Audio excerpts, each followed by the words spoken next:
Alright guys, we are back for another Dokkan Battle video. So, it's been a little while since I have updated, or made, I guess I should say, a top 10 EZATUR DOKKANFEST list here. Looking at this list, these are kind of like the main, like EZA characters we get. A lot of the list really is not that good. Certainly we could look at some weakness already in 2024 EZAs. Some of those characters maybe should have been a bit better. But a lot of the 2024 EZAs have actually been very, very good. Let's just start. I mean, the bottom of this list here. So I want to grab Blue Kaioken and I want to grab AGL Bardock.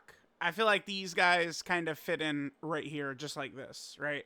Now, there's several other characters. I mean, maybe I'm spoiling a little bit. But there's several other characters I think could be in discussion for 9, 10, maybe 11, 12, 13, something like that. I think Tech Trunks could probably come in somewhere around 9, 10, 11, something like that. Maybe AGL Gogeta, maybe Android 13, right? Piccolo as well. Like, these characters, I don't know that there's a ton of separation by what some of them are doing. Piccolo, Bardock, and Trunks start out very pathetically bad, and they all can stack. Android 13, I mean, he just, I don't know. I mean, maybe my experience with Android 13 is a little bit skewed because of the artificial lifeform mission against Beast Gohan, but, I mean, Android 13 was just, like, stunning me with how terrible he was in kind of, like, this newer content. But the bottom of this list is just not very good. Blue Kaioken, the main reason I'll put Bardock above Blue Kaioken, right? Because Blue Kaioken will do so much more damage, and people are obsessed in this community with damage. But the thing about it is that once this guy, I mean, even with his guard, he's getting smoked. Like, he's getting crushed. Even when this guy first came out, right here, against, like, Metal Cooler Core and stuff like that, like, he could kind of take a lot of damage to push you into Spirit Bomb threshold. You drop it, you get the big extra damage, blah, blah, blah, blah, blah. That shit just doesn't even fly anymore. I'm going to put this guy at 10. Again, maybe we should have, like, Piccolo there or something like that, but I'm not super, like, going crazy for... It's like the Yellow Queen LR list. Like, the bottom of this list is just not really filled out after the significant jump in difficult content, right? It's not like, most of 2022 and 2023... we were, like, at a similar level of difficulty and stuff like that, to where, like, there's, incremental changes. But a lot of these, kind of, like, units got flipped upside down with the 9th anniversary. So, next is a character that I think is probably a little bit safely better, and that's Android 17. Android 17, he could still get juiced. Oh, by the way, Bardock, again, is a stacker that's really bad. When he transforms, he can be solid.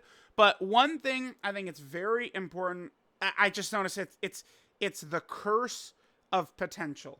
I think way too many people care way too much about what a character could do rather than what they do. Okay? And Bardock could be so crazy in Super Saiyan form. But, what does he actually do a lot of the times? He has, 200k defense in base, and, he's very, very risky at the start. That's a big thing. I think a lot of the arguments I end up having with people about this game at all typically do center around that one concept of people overrating a unit's potential rather than what they're actually just coming out and doing. 17 can be pretty good because he's a support. If your HP is low, his damage reduction can be really good. He has a couple of different teams we could rock him on. He, of course, is a superhero character.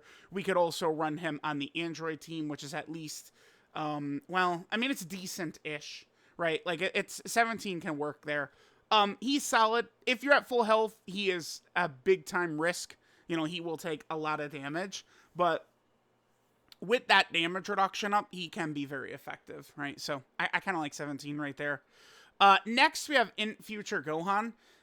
Definitely feels a little low here for In Future Gohan, but one thing that I've found is Trunks has quickly fallen off yet again. Like, all of the Trunkses are very iffy. I am not a fan of Sword of Hope Trunks whatsoever.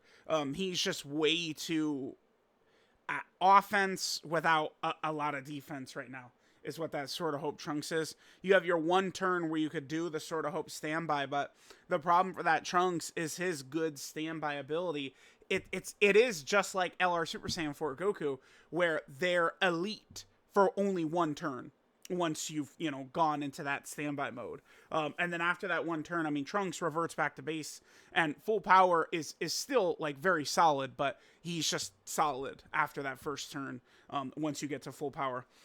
But Trunks kind of being weakened hurts this guy a bit. He's still pretty useful with his support. He can have the damage reduction if HP is less. I've seen this guy look both very impressive in some of the newer content, and I've also seen him get absolutely just blasted. It's kind of, he can be good, he can be bad. He's kind of just, in the mix here. It's, the Trunk, because with Trunks, you got a high chance to guard right there, but you also can't even transform unless Trunks is on the team. So it's like Trunks actually matters a lot for future Gohan right there. All right, next we're going to go ahead and grab Super Vegeta right here. I think Super Vegeta is fine. This is one of those things where, again, like, focus on what the character actually does. And this guy does just truckloads of damage because he has guaranteed crits. With the 100% chance to crit, you are going to see this Vegeta really do a lot of damage over the course of the fight. Same thing with AJL UI. In Evolution Blue Vegeta, Blue Kaioken, and Evolution Blue Vegeta, like, those characters with their guaranteed crits, they will melt these bosses. Some of the Supreme Battle Spectacle bosses, in particular Gogeta is very difficult to deal with. There's so few characters that could actually tank him, but the way to get around, you could kill him fast. Like the Supreme Battle Spectacle Gogeta. That's, kind of the thing, is he's not as tanky as you would think. So you can kind of, like, blast through him if you have a lot of these big crit characters. Now, this Vegeta would be a lot better if his guard wasn't for the first 5 turns. One thing to keep in mind, I only briefly got into that, because Bardock gets stronger as the fight goes on, whereas Blue Kaioken gets weaker, right? That is kind of the thing there, separating those two. But the guard for the first 5 turns, all that does is leave Vegeta exposed when it becomes time to deal with the toughest phases. But, I mean, I found this guy to be a reasonable character to run in a lot of the tough content. Again, reasonable is what I would say, maybe not elite, though. Now, next, I would actually grab Super Easy A Dragon Fists right here. Now, it's pretty crazy, right? Like, now that we have these Super Easy A's in here, he's very good, right? Like, he does get a little bit weaker after the first couple of turns, the same way Super Vegeta does. But the difference is that this guy actually has a defensive mechanic, like, the entire way through the fight. Whereas Super Vegeta, he loses his defensive mechanic after only the first 5 turns. I've found this guy to be very solid. Actually, a pretty impressive character, considering, how old he is. This is a 2015 character. 2015, that is the first year of Dokkan. And he's actually, like, again, a very effective character here. I do like him. He also is going to be doing a lot of crits. He has the guaranteed crit for first turn. I mean, this really, I guess, isn't that good, though. Like, the first turn guaranteed crit is really good in Battlefield, Super Battle Road. But, like, Supreme Battle Spectacle stages, that's not really that good. It's another thing with people's obsession with damage, is that oftentimes, especially with the way the meta is right now, just blowing away, like, the first phase of Beast Gohan or Gogeta, like, in record time as fast as you can, is usually very stupid to do. Because you're just going to get faster to these bosses that are super new for 3 million and are doing, normal attacks that are like 1.5 million. It's like, you do want a little bit of time to build up and then eventually, be able to take advantage of big damaging capabilities later on. So this actually is not the greatest that he does that. But he still has this right here throughout the entirety of the fight. With that extra defense, with his dodge, with his crits, I found him to be a fairly solid character. All right, so next we're going to get AGL Zamasu. I actually really like AGL Zamasu's performance in the Supreme Battle Spectacle meta. A lot of it is Tech Fusion Zamasu. From my experience, he's a lot better than people give him credit for, Tech Fusion Zamasu. It's one of those things where, like, he's frustrated the hell out of me a couple of times, but, like, I can't stop running him. And there's a reason for that, right? Like, with his damage reduction, in particular, the villain teams, because villains, a lot of times Saiyans just are kind of like Vegeta and Trunks is like a typical, like, Saiyan character in Dokkan, right? Vegeta and Trunks. Whereas, like, villain characters oftentimes tend to have, like, debuffs and different types of things like that. Like, it just feels like the villains are set up a little bit better for Sal Max.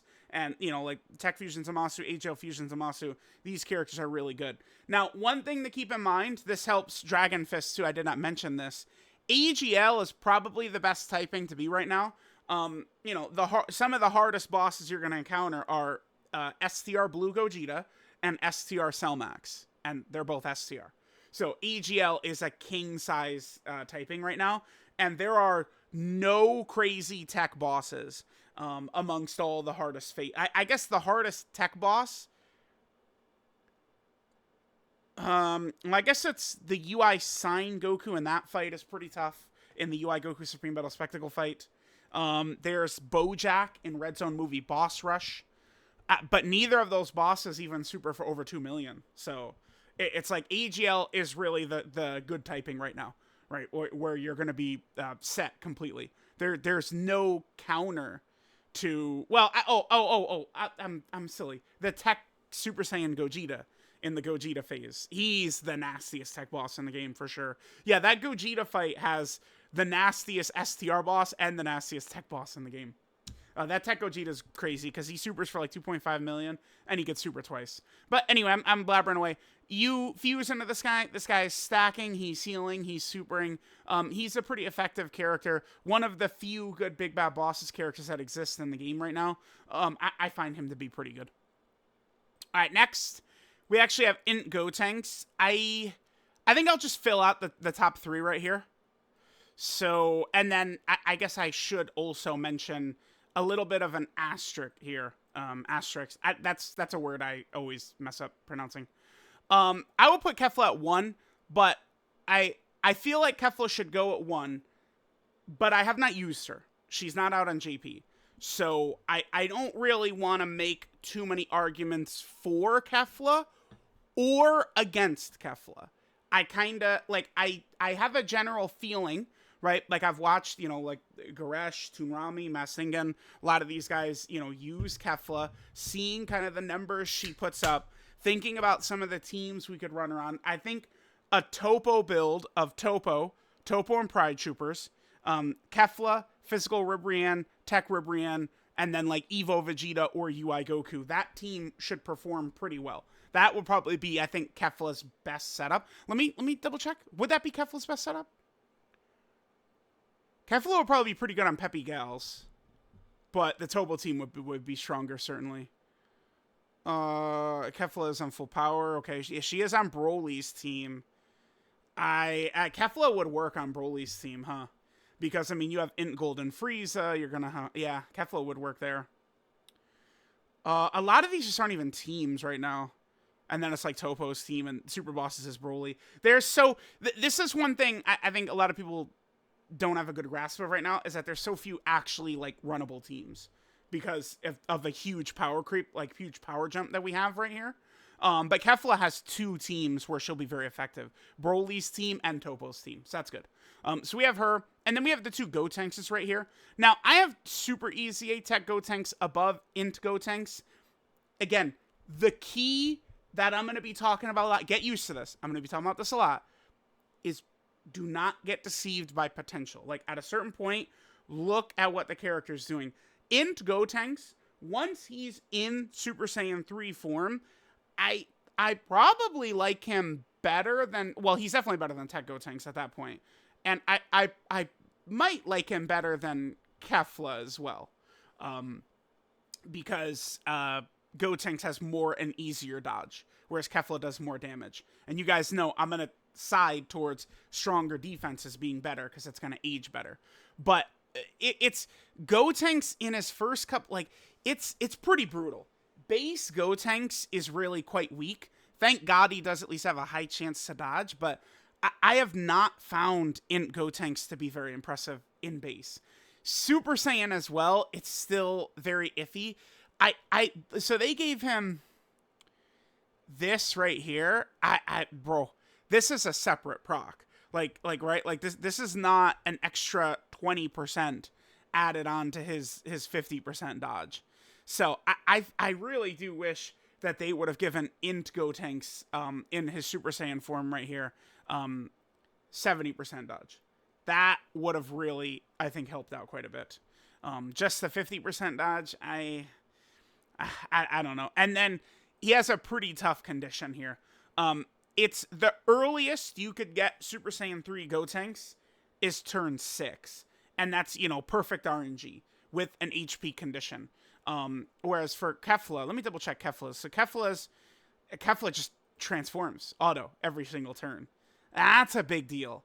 Like, you're always just going to get Kefla out there. Huh. Yeah, and that's not... Gotenks, you can have issues. It's not common, but you can. Because he has an HP condition on top of... This shit is so weird for both Tech Boo and in Gotenks, right? So if you have him on turn 3, he'll be in this form, and you float him, and then when he comes back, you can use the active skill on turn 6. But basically, I've found that these first two phases, like, they got question marks. They're, 50% dodge or die is not... I'm never really going super crazy for that. Super Saiyan 3 Gotenks, though, I've found to be very impressive. Oftentimes doing, 3, 14, 15, 16, 17 million super attacks. He has a 50% chance to crit. He has 70% dodge, and then when he gets another dodge, he gets another chance to dodge. He has guaranteed crits his first turn. Unlike Super Easy A Dragon Fist, where he gets a guaranteed crit, and it's on turn 1, where it isn't really that good. Gotenks is getting a guaranteed crit on turn 6 or turn 7, where it's actually going to be very effective against whatever boss you're going against. So... I do like this guy. And he, of course, has this really good super attack effect. But I've found Tech Gotenks, this key stuff, I mean, a lot of it has to do with the constructed team we just got. But when we're talking about running Topo and Pride Troopers and Ginyu and then, like, Tech Gotenks, like, bam, that core of that team, it is so easy. Especially, I've found the rotation of Ginyu plus Tech Gotenks to be just a killer.